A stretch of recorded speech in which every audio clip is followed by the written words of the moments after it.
संपूर्ण महाराष्ट्र शोकसागरात दुःखामध्ये बुडून गेलेला आहे आणि अशा वेळेस राजकारण करणं हे अतिशय दुर्दैवी आहे। आणि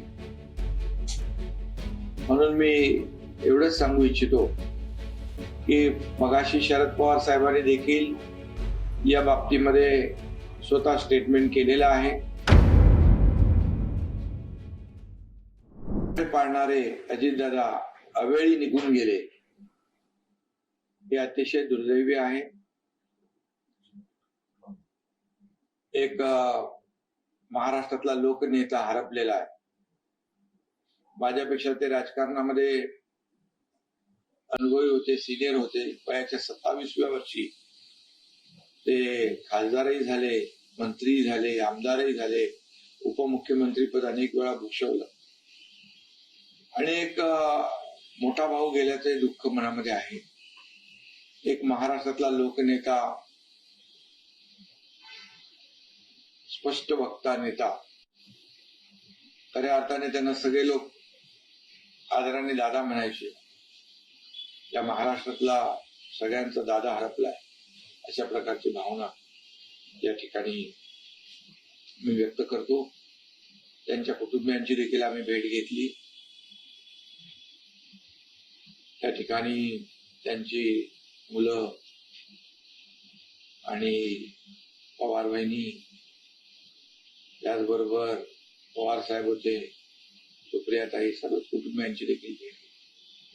अतिशय दुःखामध्ये, शोकसागरामध्ये दुःखाच्या हे सर्व पवार कुटुंबीय त्या ठिकाणी पाहायला मिळाले आणि त्यांच्या दुःखामध्ये आम्ही सगळेजण सहभागी होण्यासाठीच गेलो। सर, खूप दुःखाची गोष्ट म्हणावी लागेल, मात्र हे दुःख त्यांना पेलण्याची शक्ती ईश्वराने प्रदान करावी कुटुंबियांना ही प्रार्थना देखील मी करतो। सर, या गोष्टीचं राजकारण केलं जात आहे। ममता बॅनर्जींनी आरोप केले या सगळ्या गोष्टी चौकशी व्हावी, असं एक आरोप ममता बॅनर्जी केले, कसं बघता तुम्ही? खरं म्हणजे हे आरोप करण्याची आता ही वेळ नाहीये, राजकारण करण्याची वेळ नाहीये। यामध्ये या राज्यातले उपमुख्यमंत्री अपघातात त्यांचा मृत्यू झालेला आहे, दुर्दैवी मृत्यू झालेला आहे। आणि अशा वेळेस संपूर्ण महाराष्ट्र शोकसागरात दुःखामध्ये बुडून गेलेला आहे आणि अशा वेळेस राजकारण करणं हे अतिशय दुर्दैवी आहे। आणि म्हणून मी एवढंच सांगू इच्छितो की मगाशी शरद पवार साहेबांनी देखील या बाबतीमध्ये स्वतः स्टेटमेंट केलेलं आहे की हा अपघात आहे। कुठल्याही परिस्थितीतला या बाबतीमध्ये कुणी राजकारण करू नये आणि या घटनेचं राजकारण देखील कोणी करू नये। आपली संस्कृती महाराष्ट्राची नाही।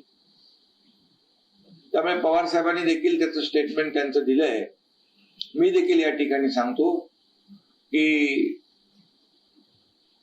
या घटनेचं राजकारण, दुर्दैवी राजकारण कोणी करू नये आणि